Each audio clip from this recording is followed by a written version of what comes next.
understand the audience that's going to transact from you, and then consider the moments that are important to them.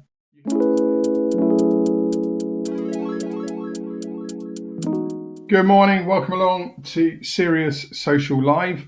I'm CJ, Managing Director at Immediate Future. As always, we're live across Facebook, LinkedIn and YouTube, and shortly after airing, this gets filed as a podcast as well. So whether you're watching live, on catch-up, or listening to us in the pod, thank you so much for dropping by and sparing us 10 to 15 minutes. Our title is Serious Social, and the reason we give that title to this broadcast is, as an agency, we are very serious about social media. We believe it's our job to surface the finite detail around the complexities of social media and make sense and rationalize those and present that information to you in a way that allows you to understand it, go away, debate, dissect, challenge it, and then come to a conclusion about what that means for your brand and offering and how you take your social media forward. We only look through the lens of social media. We don't get distracted by other important digital channels like SEO and PPC. The reason we have that laser focus is we believe social media on its own is more than a day job taking care of it. But the focus allows us to invest a lot of time on a weekly basis, literally a weekly basis, meeting with Facebook, LinkedIn, Twitter, Snap, TikTok, whatever your channel of choice. We work very hard to get to know the people and understand the propositions and offerings. And some of that information that's been really important in the last 18 months. The algorithm changes with more algorithms coming into the customer journey, meaning that single ad sets will no longer span awareness, consideration, and conversion stage. Anyone that's trying to race to the bottom line and convert off a single ad set, you will be getting weaker conversion and performance. You need to create a content series that warms through awareness, consideration, and then retargets for conversion to get those juicy, best-in-class metrics that are available in social. All of that information has come from meeting with the channels.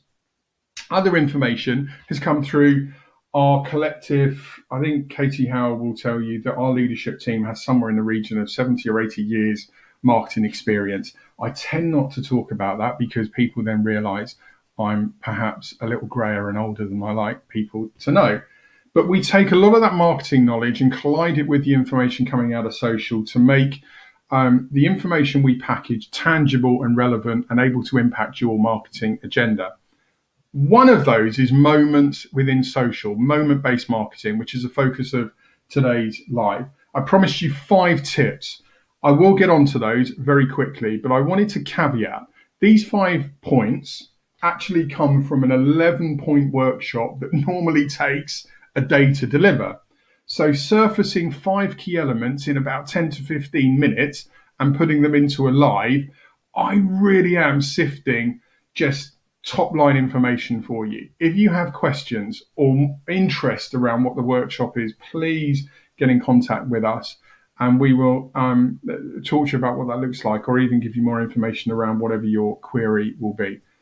The 5 points I'm going to be touching on today that play into moment-based marketing span audience, content pillars, personality, objectives, and tone.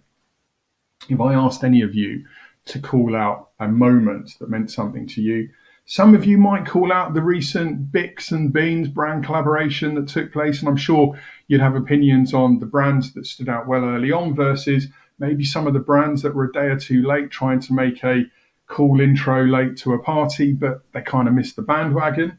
Others may call out moments like Mobile World Congress. That's been back in the past week, hasn't it? It's good to see that happening again after a bit of a break. And then others may point to the ongoing European Championships or the Tour de France that's currently making its way across France. Whatever your moment, there's a bit of work you need to do ahead of time as a brand.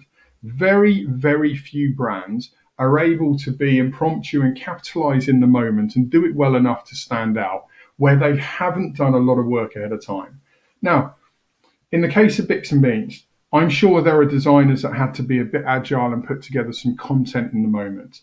But there would have been frameworks built ahead of time to discern the brand tone, where they can push the boundaries on having fun versus when they need to be more conservative and serious. For example, even a brand that wants to be playful and humorous, they're not going to be playful and humorous when discussing things like equality or political elements that are going on. I don't really want to get into any of the politics, but the point being, there are times when your brand can have fun. There are times when you have to be a bit more serious because the moment denotes it. Workshops need to happen across a whole myriad of topics. Let's start with audience because this is one that perhaps brands miss. Lots of marketers still make intuitive decisions around who their real customer is. We would always urge a brand to go and look at the data to show you who your customer is. So look at those who've transacted with you. Identify the demographic behind them and where possible, supplement that with psychographic data too. The reason psychographic data is really important to Immediate Future, and it's one of the reasons we really harp on about this within social, is the psychographic data gives you all the keywords around the behaviors, the interests, the intent of the individual. And those keywords are critical within your paid media targeting. If you just throw in basic demographic detail, you're going to get a very broad audience. You set your creative off to run. It will resonate with some, but it won't resonate with a lot. And when people are clicking on those buttons saying, I don't want to see this advert, it doesn't speak to me, every time people are doing that, your reach is being penalized and your costs are going up. It's far better to layer in behaviors and interests, get a smaller audience that you can drive greater resonance with, getting those really positive metrics and conversions. So the first job you have to do to exploit moment-based marketing is understand the audience that's going to transact from you, and then consider the moments that are important to them. You hear us say a lot, content creation is about creating content that matters to your audience, not the content that matters to Mr. or Miss salesperson. They're just going to put together a credentials deck or put together content that's going to be talking about feature, advantage, and benefit. You're going to put people to sleep. Your content needs to matter to the audience. Your moments need to matter to the audience. So to understand the moments that are right for your brand, you have to start doing that work around who your audience is and the moments that matter to them. Let's talk about content pillars. We have frameworks within IF that allow brands to understand how to build content based on keywords, topics, visual type, values, message. It's a complex chart, and I shouldn't really be showing you this, but to give you an idea, it's a complex chart like that. I mean, you can guess who we did the work for. And the editorial output would be something like this. You zigzag your way through it.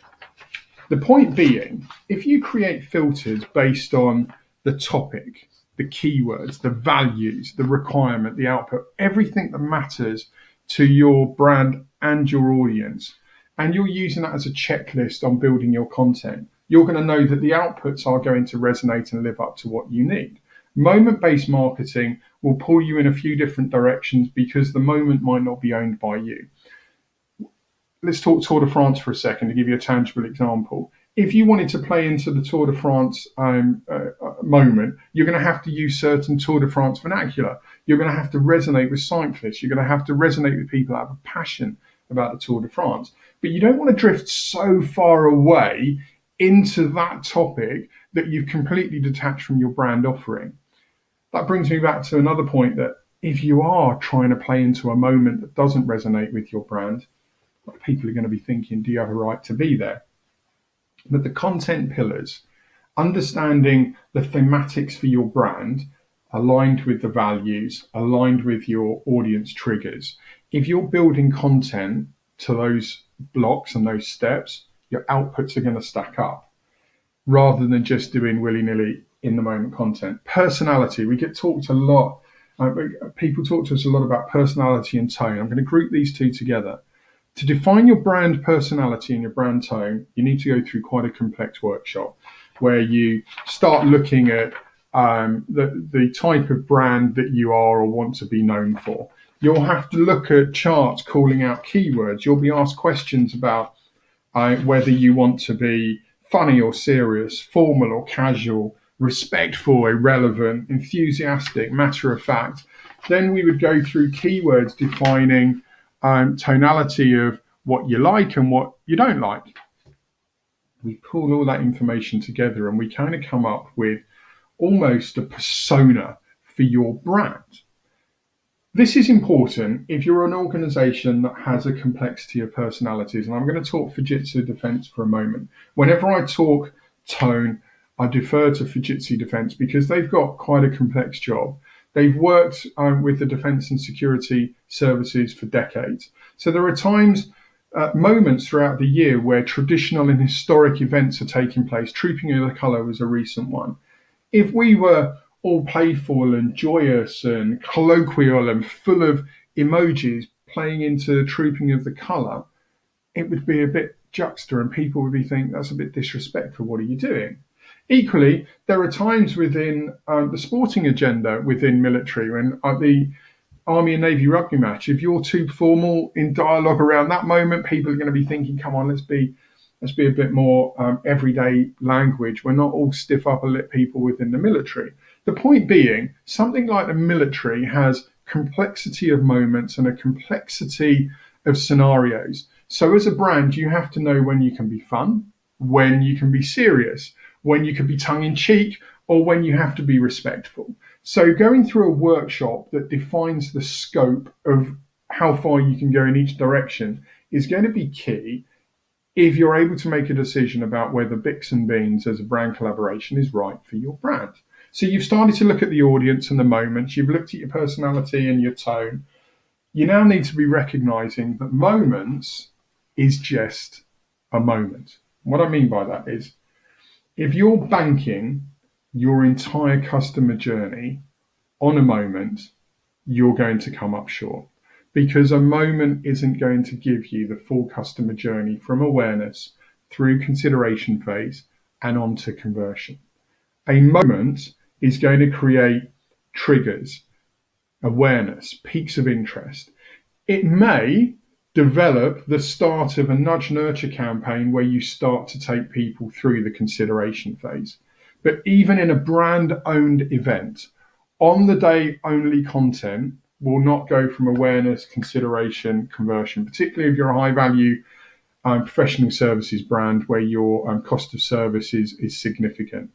You still need to consider how that branded content from your on the day event then packages into a full nudge nurture campaign coming out of event so that you can walk people through the consideration phase, retargeting them around the topics and interests, the pain points they have, and showing how you can alleviate and solve those pain points as a brand, and retargeting those warm audiences for the value exchange conversion.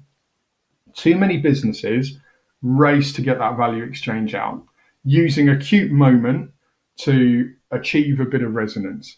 But a moment is only a moment. It's a moment of resonance. You still need the marketing plan wrapped around it to exploit that momentary trigger, that momentary head turn that you've achieved. The nudge nurture campaign in context of the moment you're trying to trigger is key thinking you need to put in ahead of time. Moment-based marketing should be flags in the ground. They should be moments that you can trigger awareness in your brand. But the question you then should be asking yourself is, how can we extend that moment through weeks, months, ideally quarters? Hopefully that's given you a flavor about some of the questions and challenges you face as a brand. The audience and the tone bits are huge and they take hours to get through. But hopefully you can start to understand how understanding the tone that you want as a brand in context of the tone that's going to resonate with the audience you want will perhaps challenge your thinking and take away some of the intuition and start getting you to look at ways in which you maybe have to move a little left or right to play into a specific audience. Don't get consumed by a cute moment if it's irrelevant to your brand. If Bix and Beans is going to allow your designers to have a bit of fun and that's going to stimulate a bit of morale that's going to benefit the brand for 6 weeks, I would say crack on. But equally, if Bix and Beans participation is going to be detrimental to your brand, don't do it. Equally, if you're trying to force a brand or a message into a moment, I'd go back to that audience point. Focus on the moments that matter to the audience you want and figure out how you can exploit those. And if you do that, your moments will be more meaningful in context of whether that's you're a consumer brand and you're looking at incremental wallet values, or whether you're a professional services brand and you're looking at how you build your attributed pipeline. The same stacks up. As always, if you've got any questions or queries, do give me a call back. I'm out of time, over 15 minutes. I did say it was a complex topic. If you've got any questions, pick them up with me at Colin Jacobs on Twitter, or cj@immediatefuture.co.uk if you want to email me. As always, we'll be back next week with another Serious Social Live, where we'll be live across Facebook, LinkedIn, YouTube, and into the pod shortly after broadcast. Until then, have a good weekend. Take care.